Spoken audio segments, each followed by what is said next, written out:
আসসালামু আলাইকুম। সংবাদে আপনাদের সবাইকে স্বাগত জানাচ্ছি। আমি ফিরোজ তোহা। শুরুতেই সংবাদ শিরোনাম। বাংলাদেশের সর্বশেষ গুরুত্বপূর্ণ আপডেট সংবাদে আপনাকে স্বাগত। শুরুতেই সংবাদ শিরোনাম, পরে বিস্তারিত। শুরুতেই জানিয়ে দিব, শেখ হাসিনার দুঃশাসনের বিরুদ্ধে জনমত গঠনে বাংলাদেশের যেসব ব্যক্তিদের বড় ভূমিকা ছিল আজ জানাবো তাদের সম্পর্কে। তারা বাংলাদেশ ছেড়ে বিদেশে গিয়েও সবসময় শেখ হাসিনা ফ্যাসিস্ট সরকারের বিরুদ্ধে কথা বলেছেন। তাদের মধ্যে উল্লেখযোগ্য হচ্ছে মুশফিকুল ফজল আনসারী, ডক্টর পিনাকি ভট্টাচার্য, নাগরিক টিভির নাজমুস সাকিব, মোহাম্মদ ইলিয়াস হোসেন, কনক সারোয়ার সহ অনেকেই। এদের সম্পর্কে বিস্তারিত জানাবো, যারা দুঃসময় বাংলাদেশের কাণ্ডারি হিসেবে আবির্ভূত হয়েছিলেন। প্রিয় দর্শক, সংবাদটি জানতে ভিডিওটি না টেনে দেখতে থাকুন। এরপর জানিয়ে দিব, ডলারের দাম নিয়ন্ত্রণে কঠোর নজরদারির সিদ্ধান্ত। ডলারের দাম নিয়ন্ত্রণে নজরদারির সিদ্ধান্ত নিয়েছে বাংলাদেশ ব্যাংক। প্রবাসী আয় কেনার ক্ষেত্রে বিভিন্ন বিদেশি এক্সচেঞ্জ হাউস যেন অতিরিক্ত টাকা দিয়ে ডলার না কেনে, এ কারণে কেন্দ্রীয় ব্যাংক সিদ্ধান্ত নিয়েছে। জানিয়ে দিব, গুম তদন্তে আদালত গঠন করল সেনাবাহিনী। সেনাবাহিনীর অভ্যন্তরীণে যেসব ব্যক্তিরা দুর্নীতির সঙ্গে জড়িত কিংবা শেখ হাসিনা সরকার আমলে গুমের সঙ্গে জড়িত তাদের বিচার করতে সেনাবাহিনীর পক্ষ থেকে একটি উচ্চ আদালত গঠন করা হয়েছে। ওই আদালতে তাদের বিচার করা হবে, এমনটাই জানিয়েছে সেনাবাহিনী। এদিকে ডক্টর ইউনুস এবং শেহবাজ ফোন আলাপ, পারস্পরিক সহযোগিতার আশ্বাস। অন্তর্বর্তীকালীন সরকারকে ফোন দিয়েছেন পাকিস্তানের প্রধানমন্ত্রী শেহবাজ শরীফ। এ সময় তার ফোন আলাপে পারস্পরিক সম্পর্ক জোরদারের উপর গুরুত্ব আরোপ করেছেন উভয়ই। এবারে জানাবো, গুমের ঘটনায় জাতিসংঘের অধীনে তদন্তের দাবি বিএনপির মহাসচিব মির্জা ফখরুল ইসলামের। গত 15 বছরে গুমের ঘটনায় জাতিসংঘের অধীনে তদন্তের উদ্যোগ নিতে অন্তর্বর্তীকালীন সরকারের প্রতি দাবি জানিয়েছেন বিএনপির মহাসচিব মির্জা ফখরুল ইসলাম আলমগীর। এবং সর্বশেষ জানিয়ে দিব, চাঁদাবাজি নিয়ন্ত্রণে এখন মরিয়া হয়েছে আওয়ামী লীগ, পাত্তা দিচ্ছে না ব্যবসায়ী। শেখ হাসিনা পালিয়ে যাবার পরও এখনও চাঁদাবাজি নিয়ন্ত্রণে রাখতে মরিয়া আওয়ামী লীগের একটি গোষ্ঠী, তার অঙ্গ সংগঠনের নেতাকর্মীরা, তারা এখনও বিভিন্ন জায়গায় চাঁদাবাজি করছে। আর চাঁদা তুলতে না পারলেও বিভিন্ন গণমাধ্যমে তাদের উপস্থিতি জানান দেওয়ার চেষ্টা করছে। অনেকেই তারা বলছে যে তারা বিএনপি সক্রিয় কর্মী, অথচ তাদের বিএনপির সঙ্গে কোনো ঘনিষ্ঠতা নেই। ঢাকা উত্তরের মিরপুরের পল্লবীর কালশী, গাবতলী, শ্যামলী, কল্যাণপুর এলাকায় ব্যবসায়ীদের সাথে গোপনে যোগাযোগের চেষ্টা চালানো হচ্ছে বলেও অভিযোগ রয়েছে। সব এলাকার চাঁদাবাজ নিয়ন্ত্রণ করতেন যুবলীগের সেক্রেটারি এবং সাবেক সংসদ সদস্য ময়নুল হোসেন নিখিল। ঢাকা উত্তরের বিভিন্ন এলাকা নিখিলের চাঁদাবাজি সাম্রাজ্য হিসেবে পরিচিত ছিল।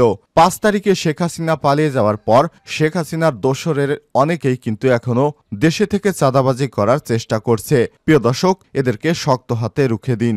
এতক্ষণ শুনছিলেন সংবাদ শিরোনাম, এবারে বিস্তারিত। তবে তার আগে বন্ধুরা, অনুরোধ থাকবে এই সংবাদটি দেখতে দেখতে সংবাদটিতে একটি লাইক দিয়ে দিন।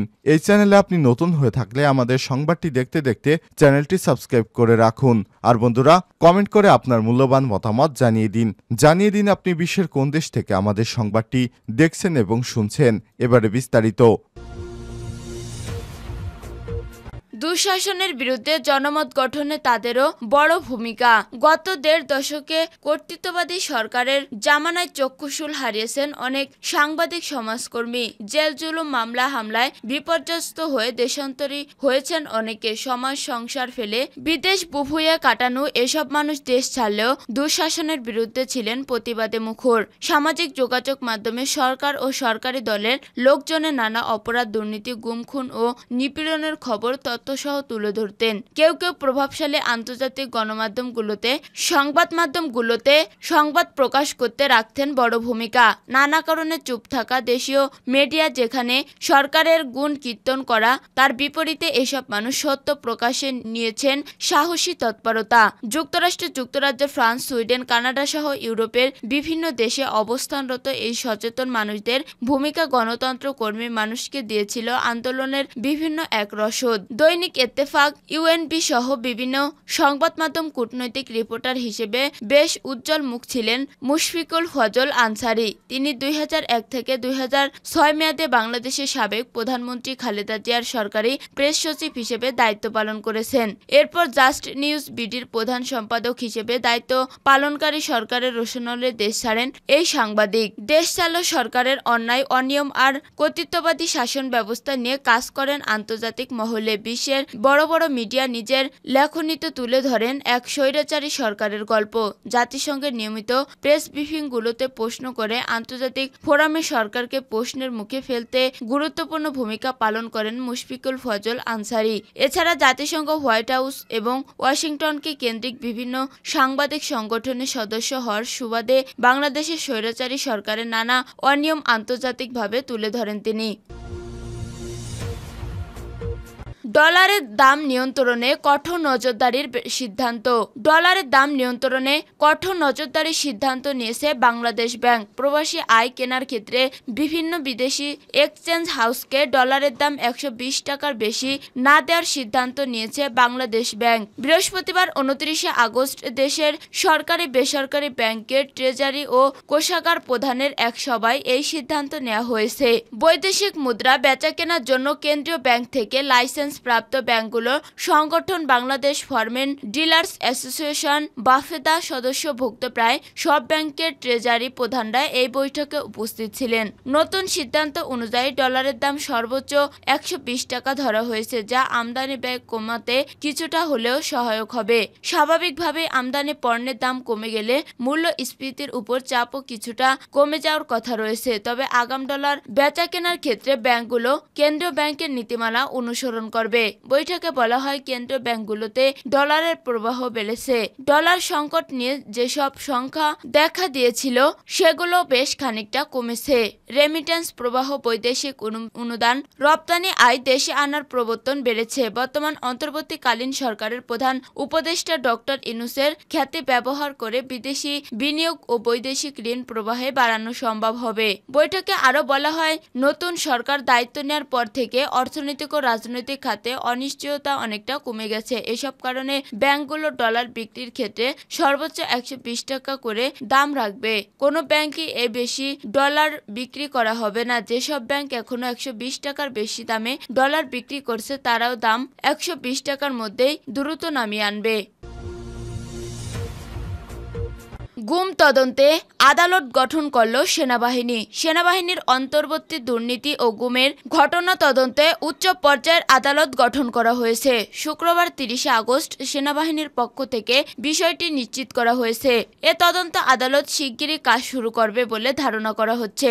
এর আগে বৃহস্পতিবার গুম বিরোধী সনদে সই করেছে অন্তর্বর্তীকালীন সরকার। গুমের ঘটনা তদন্তে একটি কমিশনও গঠন করা হয়েছে। গুমের শিকার পরিবার ও মানবাধিকার কর্মীরা এসব গুমের ঘটনায় র্যাব ও সামরিক গোয়েন্দা সংস্থা ডিজিএফআইকে অভিযুক্ত করে বিচার দাবি করে আসছে। এদিকে সম্প্রতি এক সাক্ষাৎকারে অভিযুক্ত কর্মকর্তাদের বিষয়ে সেনাপ্রধান ওয়াকারুজ্জামান বলেছেন, এ বিষয়ে তদন্ত চলছে, তাতে দোষী সাব্যস্ত হলে অবশ্যই ব্যবস্থা নেওয়া হবে। অনেক বিষয় তদন্ত হচ্ছে বলেও জানান তিনি। সেনাপ্রধান আরো বলেছিলেন, প্রমাণ ছাড়া কারো বিরুদ্ধে ব্যবস্থা নেওয়া যায় না। তদন্ত প্রক্রিয়াটি একটু ধীর গতিতে চলছে। এখানে বেশ কিছু বিষয় নিয়ে কাজ করতে হবে। উল্লেখ্য, গত 5 আগস্ট ছাত্র জনতার তীব্র গণ আন্দোলনের মুখে প্রধানমন্ত্রী পদত্যাগ করে দেশ ছেড়েছেন আওয়ামী লীগ সভাপতি শেখ হাসিনা। সরকার পতনের পর একে একে বেরিয়ে আসে জোরপূর্বক গুমের নানা তথ্য। ইউনূস শাহবাজ ফোনালাপ, পারস্পরিক সহযোগিতার আশ্বাস। অন্তর্বর্তীকালীন সরকারের প্রধান উপদেষ্টা অধ্যাপক ডক্টর মোহাম্মদ ইউনূসের সাথে ফোনে কথা বলেছেন পাকিস্তানের প্রধানমন্ত্রী শাহবাজ শরীফ। এ সময় তারা ফোনালাপে পারস্পরিক সম্পর্ক জোরদারের উপর গুরুত্ব আরোপ করেছেন। ফোনালাপে অন্তর্বর্তী সরকারের প্রধান উপদেষ্টা হওয়া নোবেলজয়ী এই অর্থনীতিবিদকে অভিনন্দন জানান পাকিস্তানের প্রধানমন্ত্রী। কথোপকথনে দুই নেতা একমত হন বৃহত্তর আঞ্চলিক সহযোগিতা, দক্ষিণ এশিয়ার জনগণের জীবনযাত্রা জীবনযাত্রার উন্নতিতে গুরুত্বপূর্ণ ভূমিকা পালন করতে পারে। শুক্রবার 30 আগস্ট এক প্রতিবেদনে একথা জানায় রেডিও পাকিস্তান।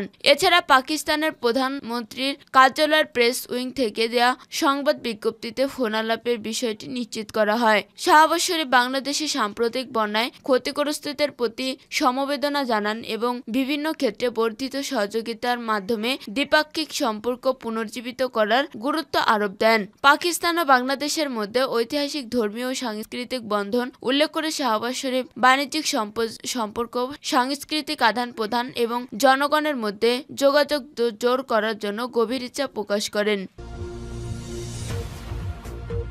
গুমের ঘটনায় জাতিসংঘের অধীনে তদন্তের দাবি ফখরুলের। বাংলাদেশে গত 15 বছরের গুমের ঘটনা জাতিসংঘের অধীনে তদন্তের উদ্যোগ নিতে অন্তর্বর্তী সরকারের প্রতি দাবি জানিয়েছেন বিএনপির মহাসচিব মির্জা ফখরুল ইসলাম আলমগীর। শুক্রবার 30 আগস্ট বিকালে নয়াপল্টনে বিএনপির কেন্দ্রীয় কার্যালয়ে আন্তর্জাতিক গুম দিবস উপলক্ষে গুমের শিকার ব্যক্তিদের স্মরণে এক সহিংসতি সভায় তিনি একথা বলেন। এতে বিএনপি সহ অঙ্গ সংগঠনের গুম হওয়া পরিবারের সদস্যরা উপস্থিত ছিলেন। তিনি বলেন, দীর্ঘকাল রাজনীতিতে আসি, অ্যারেস্ট হওয়া জানতাম, হত্যা করা জানতাম, কিন্তু গুম করে দেয়া হয় এটা আমাদের জানা ছিল না। আওয়ামী লীগ ক্ষমতায় আসার পর আইন শৃঙ্খলা বাহিনীকে তারা রাষ্ট্রীয়ভাবে ব্যবহার করে ভয়াবহ মানবতা বিরোধী অপরাধ সংগঠিত করেছে।